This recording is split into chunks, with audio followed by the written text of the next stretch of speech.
when they asked me to come up here and come to a hot stove dinner, boy, I live in Daytona Beach, Florida. And boy, this is an appropriate time to be here. Yesterday when I landed and it was snowing like the dickens, I don't think I've seen snow in about 25 years. But I was contacted by Major League Baseball alumni and the Harrisburg Senators the first week of December. And I'm on a speakers bureau list.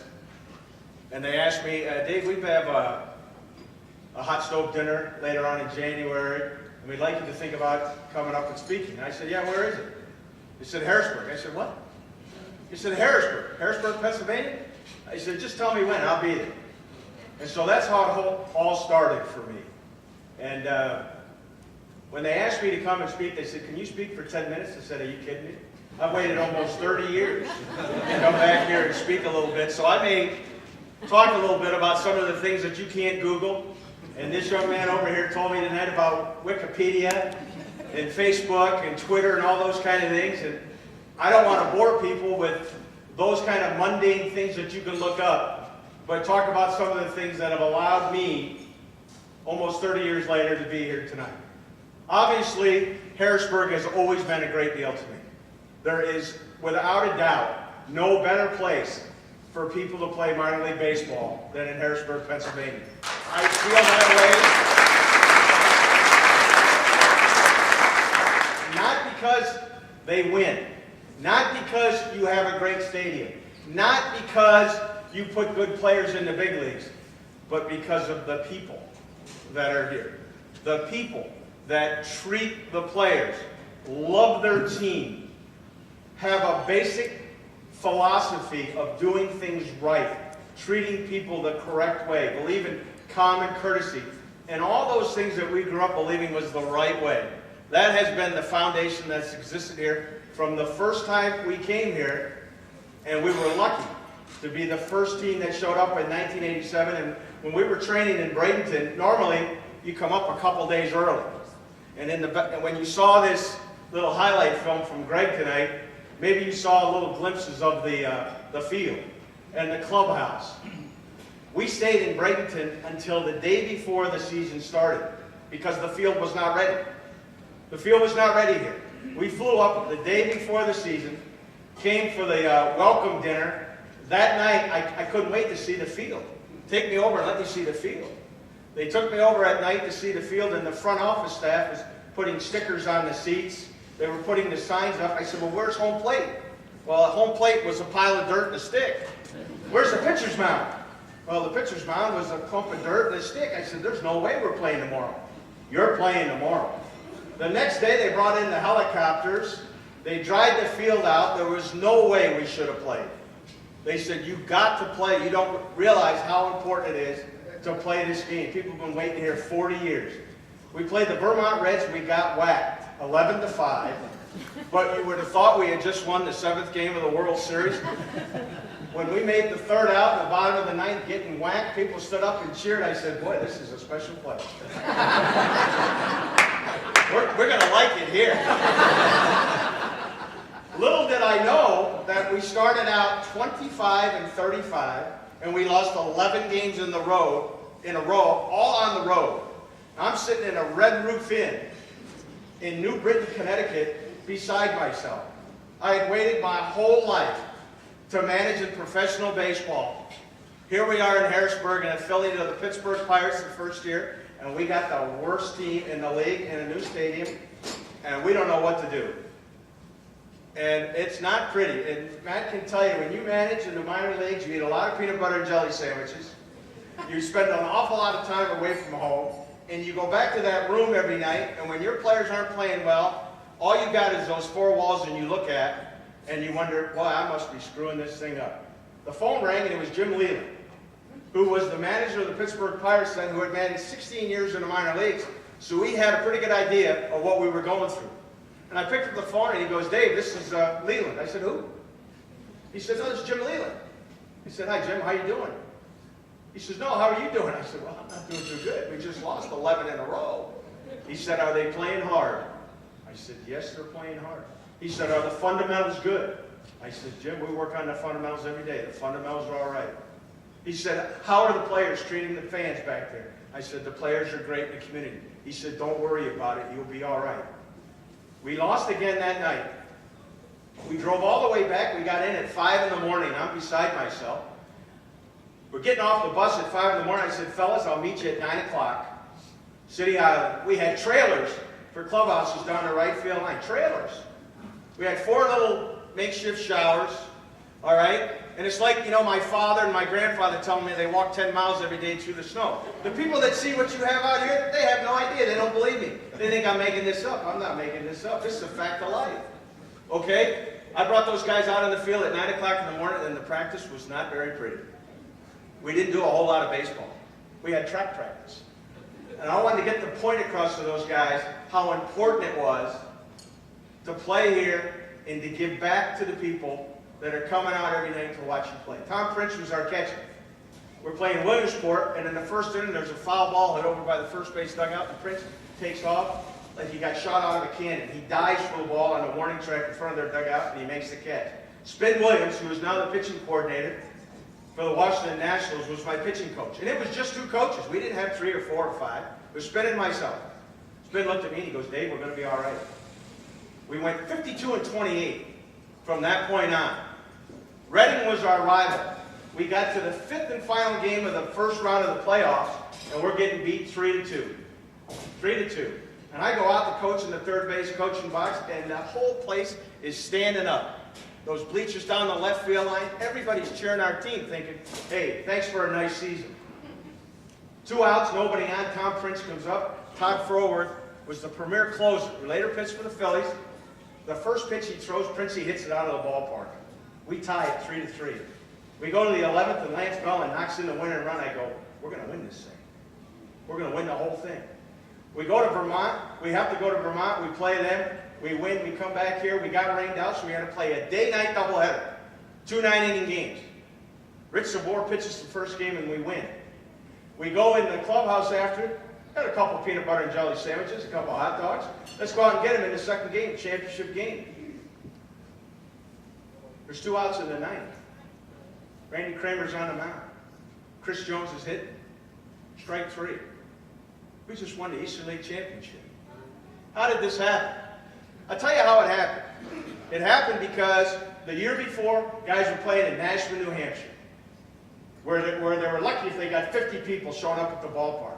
They were in dead last place, and you came here to Harrisburg, and the first thing that hit them was, people here care about you.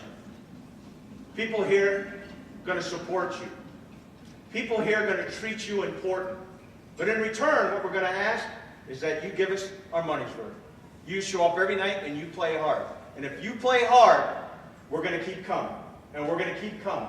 And we're going to keep coming. And the people have. All right? And our guys won. And that set the foundation here, just like Doug and I were talking earlier. The most important thing in this game is fundamentals. Foundation. The things you learn at home. If you don't have that basic approach, it's never going to happen for you. Earl Weaver just passed away. When I managed the Orioles 2007, 8, 9, and 10. We were down in Fort Lauderdale before the Orioles went to Sarasota. 2008, trying to bring back people from the old Orioles, so I wanted to bring Earl back. I'm a first-time manager in the big leagues. I'm 55 years old, rookie in the big leagues. I'm going to bring Earl Weaver out, talk to my team. He comes out. He'd played golf earlier in the morning. I got to clean it up a little bit because you know how Earl was. We're doing bunt plays, bunt defense, because I'm going to come in and reestablish in Baltimore the Oriole way, the old Cal Ripken senior way. We're going to do fundamentals. We're going to take infield. We're going to stand out in front of the dugout for the national anthem. We're going to run when we hit it. We're going to wear our uniform right. Interesting concepts, aren't they? So I say to Earl, we're doing bunt plays here. What do you think? He says, kid, let me tell you something about those bunt plays. He said, I know what kind of team you're going to have. He said, what you ought to worry about is getting your guys out on the field, getting it out, and getting them in the hit as soon as you can. Because those bunt plays aren't going to amount to a hill of beans for the kind of team you're going to have. And more so, as it gets later in the year, you're not going to worry about bunt plays. What you're going to need is you're going to need a bottle. And a bottle is something real strong to have in your drawer at your desk, because every night after you come in and you've gotten annihilated, you're going to have something to drink other than worry about those bunt plays. And that was Earl Weaver. That was Earl Weaver telling me how to manage in the big leagues. I just couldn't see that flying with me. I want to tell you how I got to be with the Houston Astros, because I think there's some young people here tonight, and the things that are important about being positive, being patient, and perseverance. And Lord knows the people here in this town have persevered for a long time in order to get the stadium that you have, for the players to have the amenities that they have. It just didn't happen overnight. Nothing that's worth anything happens overnight. You got to put your time in. You got to pay the price for it. You got to remember where you've come from, and you have to treat every opportunity with respect. I managed Bo Porter, who has been named the manager of the Houston Astros, who was the third base coach the last 2 years for the Washington Nationals. I managed Bo Porter in 1995, 96, 97, and 98 in the minor leagues, when I was in the minor leagues for the Cubs. Bo Porter was a two-sport star coming out of the University of Iowa. He's an inner-city kid from Trenton, New Jersey. He played in the Rose Bowl in 1993 for the Iowa Hawkeyes and played baseball. The Cubs drafted him in the 46th round. He came in 94, and he played, and then in 95 was my first year with him. And we developed a bond, a father-son bond. And he trusted me and he believed me. And when he got done playing for me in the minor leagues, he said, Dave, I'm either going to manage in the big leagues someday, or I'm going to be a major league general manager. I said, Bo, you can do whatever you want. You have that ability to do that. He said, no, when I do that, you're coming with me. Now, how many times in your life have people told you those kind of things and you say, yeah, the check's in the mail? The dog ate my homework. Sure. September 27th of this past year, the Washington Nationals were in the playoffs against the St. Louis Cardinals. I'm in instructional league for the Atlanta Braves at ESPN Wide World of Sports in Orlando, Florida, fast asleep. My phone rings at 2 minutes after 12, and I look at my phone, and I look, and it's Bo Porter. And I pick up the phone, and I go, hello? He goes, Dave, this is Bo. Bo, what are you doing calling me at midnight? I got to get up at 5 o'clock in the morning. I got to be out on the field at 6:30. He says, no, Dave, we got the job. I said, Bo, what? We got the job. Because I just got done with my final interview in Houston. They're naming me the manager of the Houston Astros on Monday, and you're coming with me. I said, Bo, I'm so proud of you. I'll talk to you in a couple days. That Saturday, the Nationals got eliminated by the Cardinals. Bo Porter took over on Monday. On Wednesday, I flew to Houston, and I became a coach on Bo Porter's staff. I'll be the third base coach this year because Bo Porter remembered where he came from. He listened, and he appreciated what we've all tried to do as parents, as husbands, as teachers, as coaches, as managers. Make life a little bit better for those who are coming after us, and help those who have helped the quality of our lives be what it is today. So that's my story about Bo Porter. So I hope you follow the Houston Astros. We're going into the American League. We play the first game of Major League season this year, March 31st, the ESPN Sunday night game of the week. And I'm going to be standing there coaching third base, and just like I came here in 1987, I'm going to say, how did this happen? You know how this happened? Because if you do things right, you keep your mouth shut, you treat people the way you want to be treated, good things will always happen for you. And it's not about winning and losing. And we could debate that forever in the minor leagues. It's about what kind of people, after they're done, go on. And when they come back, do they remember where they've come from, and do they remember how they were treated? My last story is about Ted Williams. I managed here 87, 88, and 89. In 89, we got beat in the Eastern League Finals by the Yankees. It's just a coincidence that the manager of the Yankees that year in 89 took my place when I got fired in Baltimore, Buck Showalter, and they beat us. At the end of that season, we went to Russia for 3 weeks and took an all-star team, and then I came back, and the Pirates wanted me to go to another affiliate, another level. I wouldn't go. So the following year, they casted me out and sent me to Bradenton, Florida, where I ran Florida operations for a year. And boy, you talk about learning the other side of the game. I learned it. Carl Barger, who went to Dickinson, who was the president of the Pirates then, the Pirates were in flux. And they didn't know if they were going to stay in Bradenton. They'd been in Bradenton for 50 years. They were looking for a new spring training facility. So Carl Barger called me and he said, Dave, I'm flying down to Bradenton. I got a place where I want you to take. I'm going to go to Ted Williams' house. I said, you're going to go to Ted Williams' house? He said, yeah, I want you to drive it. He's got a development group out of Boston, and we're thinking of maybe building a spring training facility over in Citrus Hills. I said, I'll drive you there.